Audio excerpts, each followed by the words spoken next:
Hello and welcome to Go-to-Market Foundations. In this series, I talk through key concepts and challenges involved in developing innovative products and taking them to market. If you're a founder or if you're part of a commercial team in a startup or SME, you'll probably already be familiar with many of these concepts, but I hope that the examples I give of how they apply in practice will be helpful. I also aim to present the ideas in an accessible way, using clear language, helping the whole business understand your strategy and the rationale for it, promoting good teamwork and avoiding needless friction.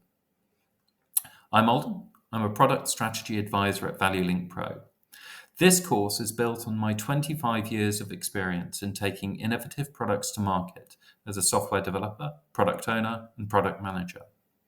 At Amina Communications, for 10 years as a developer, architect, and product manager, I got to see the challenges of operating in a mature market, as the reference designs provided by technology vendors increasingly came with features and quality that had once been our business's differentiation. Seeing how the business responded to this competitive threat was a core part of my training in how to prepare for and respond to a consolidating market. All businesses have the same fundamental shape to the roadmap. First, you develop a product, then you launch it, then there's a period of stabilization until you're ready to expand, and then finally it becomes about how you respond to competition. In this video, the last of the series, I'll be looking at that final phase of your journey as other players enter the market you've created, how you respond to competitive pressure. Unlike other videos in this series, I won't particularly be looking at the challenges of the compete phase. The aim of this series is to be helpful to startups and innovative SMEs, so generally you're creating a new market or niche rather than breaking into an existing one. Which means that if your market has become big and interesting enough for a direct competition to become a serious threat, you've probably already achieved all of the goals that you're currently focused on, and the concerns of a business that will respond to that mature market will be very different. In the meantime, competition can even be helpful. All markets eventually consolidate, but if you have a truly useful and innovative product for a long time, the market is going to be larger than you and your competitors can satisfy. And having competitors validates the proposition and gives you something to position against. After all, the hardest problem in selling a truly innovative product is your customer's instinctive response that it must be too good to be true. The first product into a market looks like vaporware. The second proves it's real. However, the choices that you make now as you develop, launch, stabilize, and grow will fundamentally affect your positioning in the market as it matures. So while I'm not going to talk about how you handle the competition phase itself, I do want to talk about some key principles that will determine your positioning when you get there. First, looking at the factors that control how easy it is for competitors to enter the market you're creating and take away your custom. Barriers to entry. While you probably plan for acquisition or IPO before competition becomes a significant factor, your valuation depends on your ability to exploit the market you're creating. So the barriers to entry you create as you develop and grow will be a key metric for your eventual success. The barriers a competitor needs to overcome to be able to access your market are first the features of your product, then any intellectual property associated with the design of your product, the relationship you've built with your customers, both actual and prospects with an aligned need that haven't purchased yet, as represented by your brand, and then the relationships you built with partners in the market, including channel partners. And finally, your market intelligence, your understanding of the market, their needs, constraints, motivations, and the technical and commercial complications involved in meeting those needs. The features of your product are the clearest and most obvious barrier to entry. They become table stakes for the market, and in order to count as a direct competitor, any alternative needs to at least match them or have a similarly effective way to meet the need. The harder the problem you solve, the higher that barrier, and the greater the control of the market that you're building. So the greater the impact on your valuation. Your features are likely to be one of the strongest factors in that calculation because they're clear and tangible.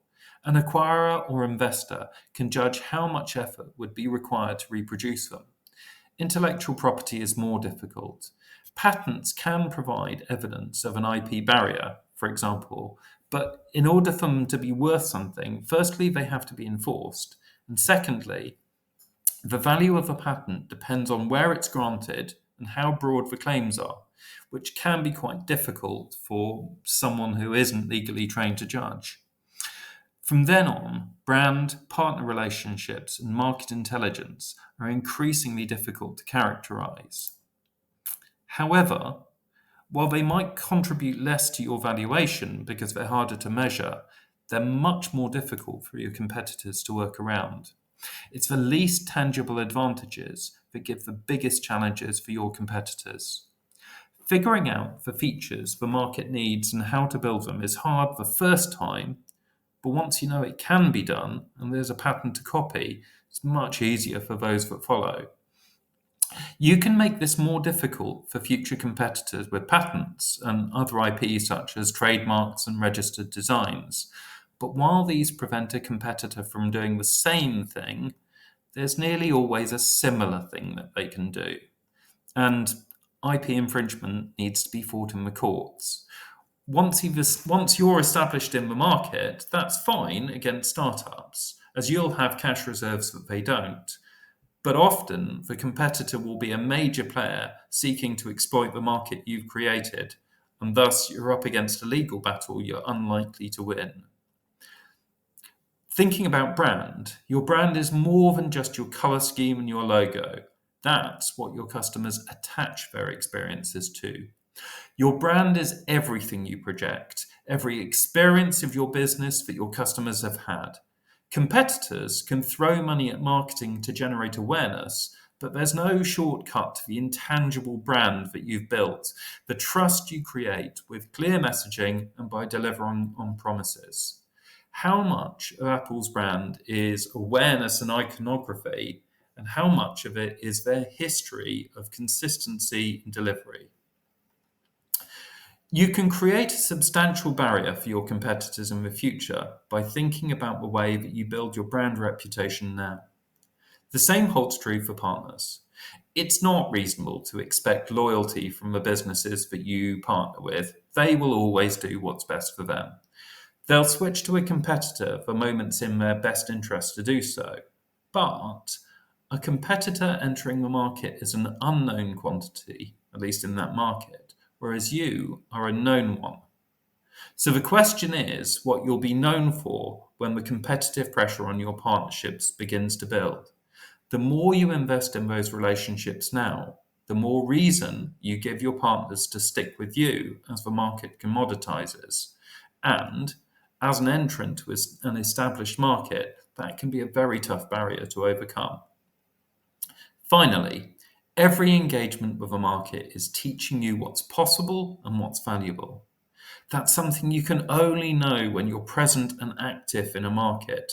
And that is your ability to refine and perfect your market fit. It's your ability to pivot, to expand, to delight your customer, to adapt to change. If you're paying attention, this should be an edge it's nearly impossible to overcome.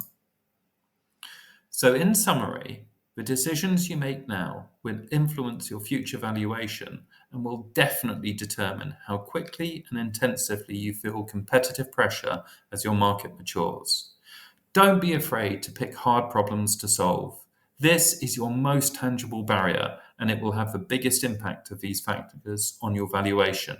In fact, patents are probably more interesting as evidence that you've picked a sufficiently hard problem to solve than they are in their own right. Whenever you encounter a technical difficulty or a complication, try to see it as good news. Each one increases your valuation by giving you more control of the market. Never forget the importance of relationships, and especially of market intelligence.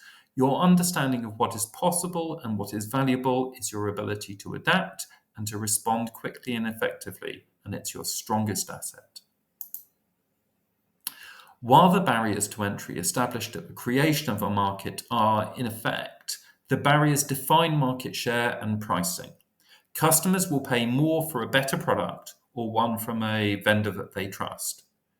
But as markets mature, they consolidate. The market is larger, but more accessible to more players. The products and the brands are increasingly equivalent, so pricing dominates. When all options are equivalent, customers will pick the cheapest one. This means that as a market matures, your cost base becomes the deciding factor.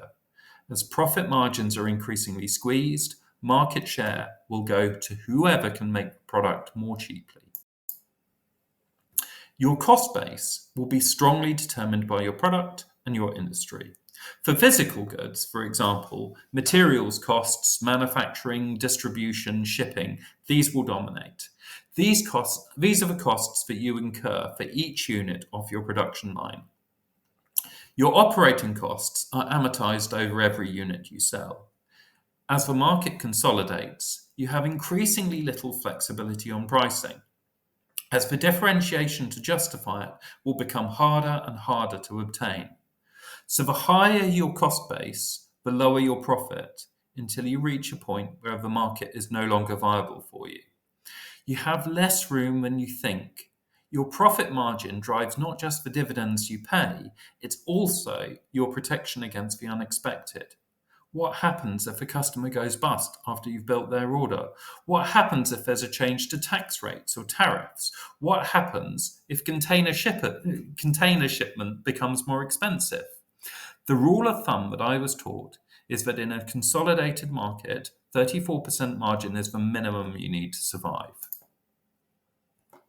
So it all becomes about efficiency.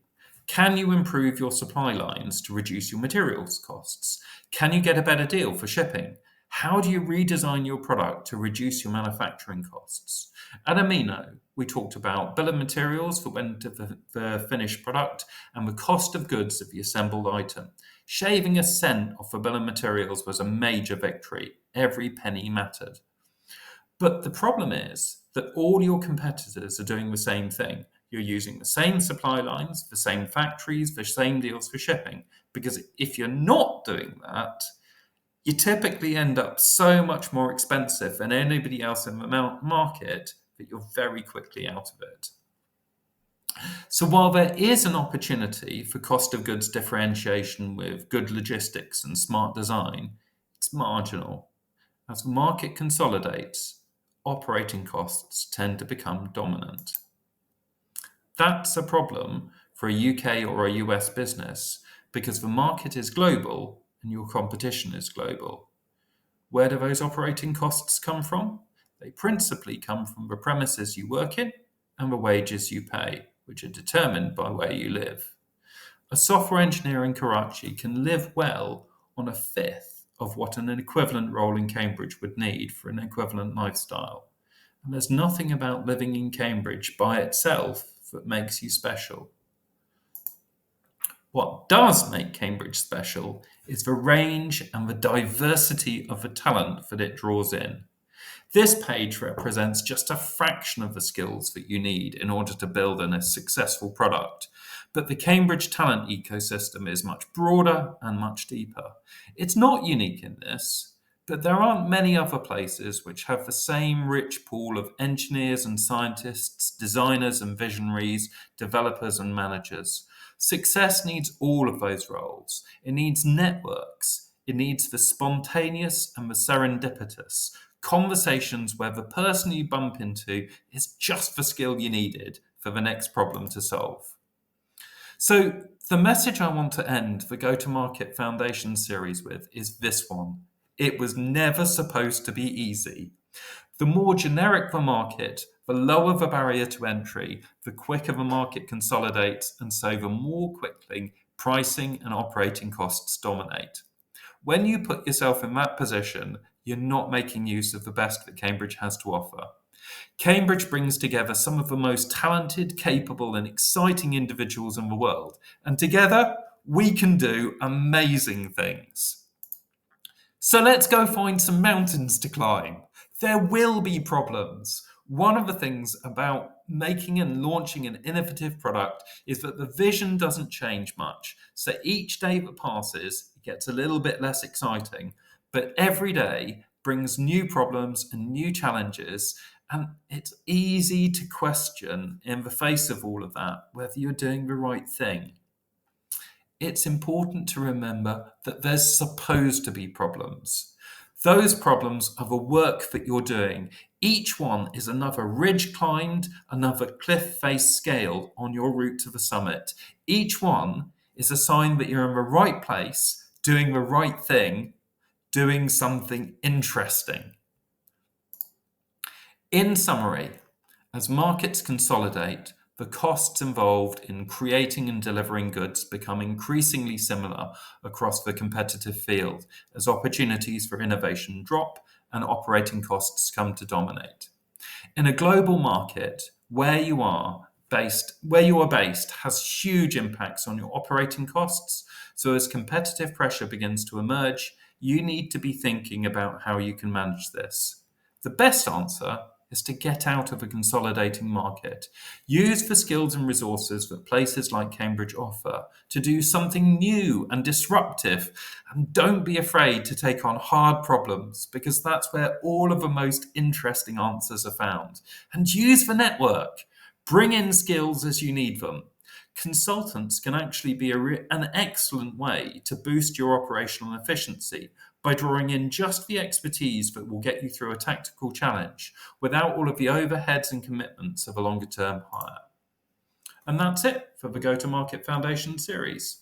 In this video, I've looked at barriers to entry and the way that decisions you make as you develop, launch, stabilize, and grow will affect your valuation and your ability to control the market that you build. And I've looked at what happens as the market consolidates and the challenge of an operating cost as a dominant term in a global market, as well as a bit of a pep talk on the importance of doing hard things. If you've been with me in my previous talks, you'll remember key challenges in the develop phase, project versus product business models, the role of product management, MVP, and how in the launch video I looked at market fit, how to understand constraints on your pricing, and using features and benefits to maximize your value. For the stabilize phase, I looked at the cost of quality, setting the right level for your business, prioritization, when to stick to the plan and when to pivot, and at strategic agility and how to balance roadmap against tactical sales. And finally, in growth, I looked at 3 key sales challenges: building relationships, managing the cost of sales, and how to use channels and partners to multiply your sales power. That's it for the series. I hope you've enjoyed it and found it useful. Please check in for new topics soon and feel free to reach out to me at ValueLink Pro for questions, observations, and advice.